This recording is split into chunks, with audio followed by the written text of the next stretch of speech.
Hello guys, hello Pisces, welcome dito sa aking channel, Palarin 888. Welcome Pisces.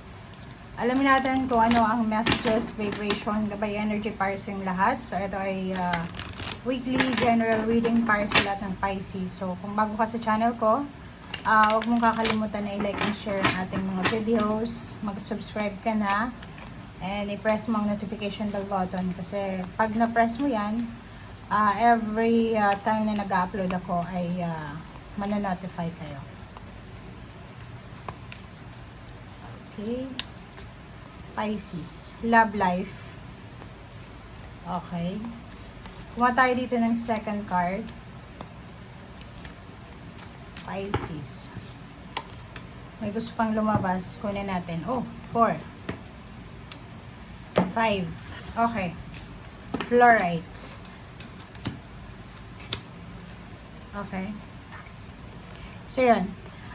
Nakikita ko sir dito, kasi parang ang nakikita natin dito is mayroong relationship na hindi masyadong maganda yung communication. So, pwedeng mayroong mga misunderstanding or pwedeng mayroong mga relationship na hindi masyadong stable or secured. So, posibleng may bagong relationship na papasok sa buhay mo, Pisces, bagong friendship, or renewal ng romantic love. So, like may magbabalikan, magkarelasyon, magkaibigan, magpapamilya. So, sinasabi sa'yo dito ng barahan mo na ipakita mo daw sa linggong ito kung ano yung nararamdaman mo. Hayaan mo yung ibang tao na ma-discover nila kung ano yung anong meron ka. Okay? Kung talagang mahal ka nila, kung talagang naiintindihan ka nila, maiintindihan ka talaga nila. Okay, so dito sinasabi, be true to yourself, reveal your true identity, be authentic, be humble, okay, be yourself. Okay, so sinasabi sir dito na anuman Pisces yung ipakita mo sa mga tao, kung yan ay totoo, hayaan mo kung hindi ka nila matanggap or hayaan mo kung hindi nila gusto kung ano yung pinapakita mo, as long as na ginawa mo yung best mo, okay? And as long as natuto ka sa sarili mo. Mahirap kasi magkunwari, 'di ba? Mahirapan kang i-maintain yung pagkukunwari na yan. Or hindi naman sa nagkukunwari ka, pero sinasabi sir dito na minsan kahit nasasaktan ka na, nagpi-people please ka pa rin. So yun yung kailangan mong iwasan. Kung naiinis ka na, ipakita mong naiinis ka. Kung masaya ka, masaya ka. Kung malungkot ka. Kung ayaw mo sa kanya, ayaw mo sa kanila, show it. Okay? So, next card natin is Citrine and Aqua Aura. Okay? So, nakikita ko sir dito na isang napakaganda healthy communication sa relationship. So, yun na nga, merong mga heart-to-heart discussion, makiklear yung mga communication, magkakaintindihan, yung mga tao na hindi magkaintindihan, yung maraming misunderstanding, okay? Alisin mo din sa linggong ito yung mga unnecessary worries na yan, yung burden of worries, give everything to God, lift everything to God for healing and solution. So, yun, di ba? Huwag kang masyadong mag-alala, ibigay mo na yan sa Panginoon, let go, let God, let it flow. Kasi, wala ka namang control dito sa mundo eh. Okay? Ang pwede mo lang kontrolin is yung emotion mo, yung nararamdaman mo. Okay. Pisces.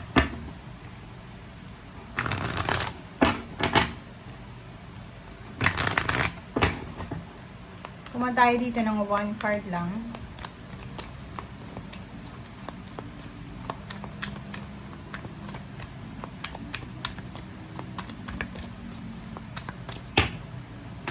Okay, so you can do it.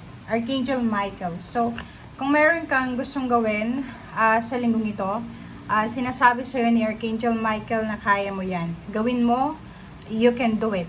Continue, kung ano man ang mga iniisip mo, it's either plano sa buhay, or nakakaramdam ka ng difficulties, or any struggles, sinasabi sa'yo dito na you can do it. Huwag kang matakot, okay?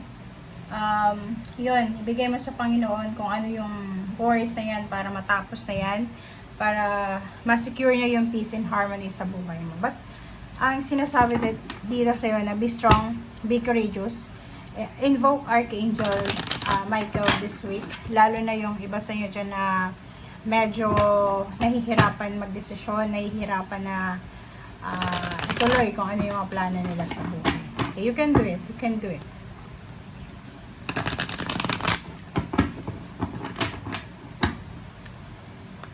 Okay.